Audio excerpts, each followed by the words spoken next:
માંડવીના ગામ તળાવ ખાતે ખ્રિસ્તી ધર્મને લગતી પ્રવૃત્તિ બંધ કરાવવા આવેદન અપાયું। સમસ્ત હિન્દુ સમાજ દ્વારા માંડવી પ્રાંત અધિકારીને આવેદનપત્ર અપાયું। માંડવી તાલુકાના ગામ તળાવ બુજરંગ ગામના સમસ્ત હિન્દુ સમાજ દ્વારા આવેદનપત્રમાં જણાવવામાં આવ્યું છે કે અમારા ગામ તળાવ બુજરંગ તાલુકો માવડી જિલ્લો સુરત અમારું ગામ આદિવાસી વસ્તી ધરાવતું ગામ છે।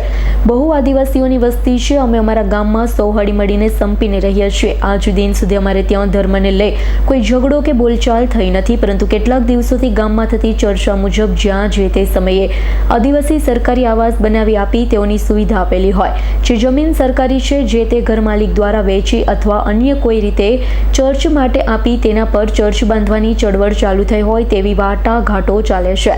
સરકારી જમીન અથવા ખાનગી માલિકીની જમીન પર ચર્ચ બનાવવા માટે પ્રયાસ થઈ રહ્યા હોય તેવું લાગે છે। તેના માટે વટલાયેલા ખ્રિસ્તી આગેવાન શ્રી કાળુભાઈ મગનભાઈ હળપતિ, જેમના ઘરે હાલ ખ્રિસ્તી ધર્મની મીટિંગ સભા સપ્તાહમાં 2 દિવસ નિયમિત રીતે યોજવામાં આવે છે, જે પોતે સરકારી કર્મચારી છે, તેમના દ્વારા ખ્રિસ્તી સંસ્થાઓના સહયોગથી વારંવાર બેઠક યોજી ચર્ચ બનાવવા યોજનાઓ બનાવવામાં આવી રહી છે। અમારા ગામમાં એક પણ વ્યક્તિ કાયદેસર રીતે કલેક્ટર શ્રીના ચોપડે ધર્માંતરી થઈ ખ્રિસ્તી બનેલ એક પણ વ્યક્તિ નથી। આ ચર્ચ બનાવવાના કારણે અમારી ગામની શાંતિનું વાતાવરણ ડહોળાય તેવું લાગે છે। ચર્ચના બાંધકામ માટે કલેક્ટર શ્રીની કોઈ પણ પ્રકારની પરવાનગી લેવામાં આવી નથી। ચર્ચના માધ્યમથી અમારે ગામ તળાવ બજુરંગ ગામના ભલા ભોળા આદિવાસીઓને લોભ લાલચ, સામ દામ દંડ ભેદ નીતિનો ઉપયોગ કરી ખ્રિસ્તી ધર્મમાં ગેરકાયદેસર રીતે વટલાવવાનો પ્રયાસ કરવામાં આવ્યો છે।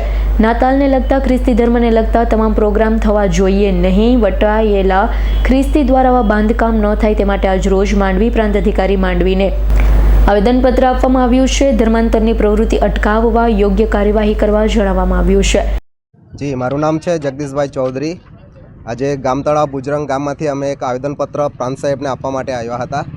એમનું કારણ એવું હતું કે ત્યાં જે સરકારી આવાસો ફાળવવામાં આવેલા છે એ જગ્યા પર કમલેશભાઈ હળપતિ નામનો ઈસમ જે છે એ ગેરકાયદેસર પ્રવૃત્તિમાં કાર્યરત થઈને ગામના લોકોને ભોળવે છે, ખ્રિસ્તી ધર્મમાં વટલાવે છે અને એમનું જે કાર્ય છે સતત ચાલે છે। એમના લીધે ગામમાં હજુ સુધી કોઈ ઝઘડા કે બોલીચાલ થઈ નહીં હતી ને એમના લીધે હવે ગામમાં ઘણો બધો બદલાવ આવી ગયો છે। એના માટે અમારે આજે એ પ્રવૃત્તિ જે થઈ રહી છે અટકે એના માટે અમે આજે પ્રાંત સાહેબને આવેદનપત્ર આપવા માટે આવ્યા હતા। હા, એમનું નામ છે કાળીદાસભાઈ મગનભાઈ હળપતિ।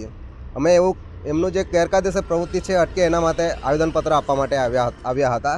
એવું અટકી જાય તો વધારે સારું છે, નહીં તો અમે ભગવાન બિરસા મુંડાની જેમ ઉલગુલાન કરીશું। જય હિન્દ।